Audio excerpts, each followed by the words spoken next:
They hoped that their assignment would change, that their calling would be altered, that the words spoken over them would be erased, but not so, according to God's plan.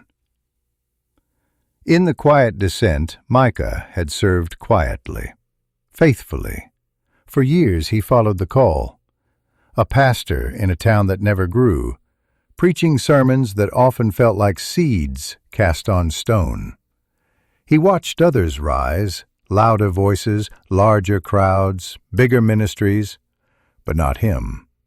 He hoped and prayed that one day God would call him elsewhere, to something greater, something different. He read Jeremiah's words and wept. "O Lord, you deceived me, and I was deceived. But if I say, I will not mention his word or speak any more in his name, his word is in my heart like a fire." Jeremiah chapter 20, verses 7 and 9. Micah knew that fire, but he also knew the ache of staying. He wrote resignation letters he never sent, considered packing bags, starting over. He begged God, "Change my assignment, alter my calling, let someone else speak these words." But each morning, when the sunrise split the sky, the answer remained, "Stay." And somewhere in his spirit, the words of Romans chapter 11, verse 29 echoed, "For God's gifts and his call are irrevocable." The calling wasn't just a position. It was a commission, and heaven hadn't withdrawn it. The church had not grown.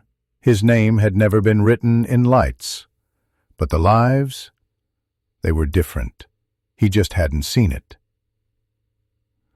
One day, after preaching at the funeral of a man he'd discipled for decades, a woman approached him.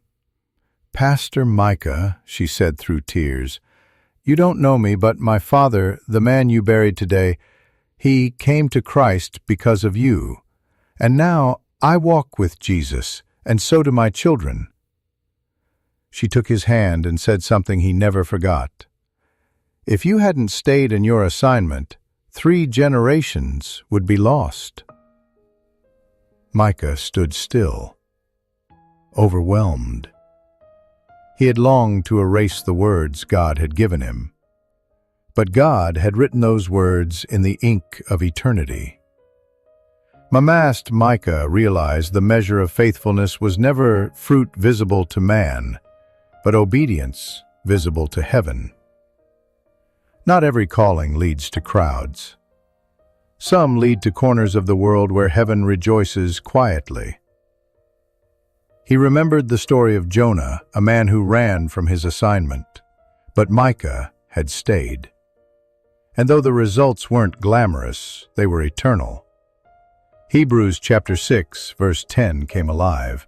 God is not unjust. He will not forget your work and the love you have shown him. They hoped their assignment would change, that the calling would be altered, that the words spoken over them would be erased. But not so, according to God's plan. And now they know the assignment wasn't punishment, it was purpose. So if the story of Micah resonates with you, know that you're not alone. Maybe you've been asking God to change your assignment. Maybe you've wondered if your obedience even matters, if anyone sees your faithfulness. But God sees, He remembers, and He rewards.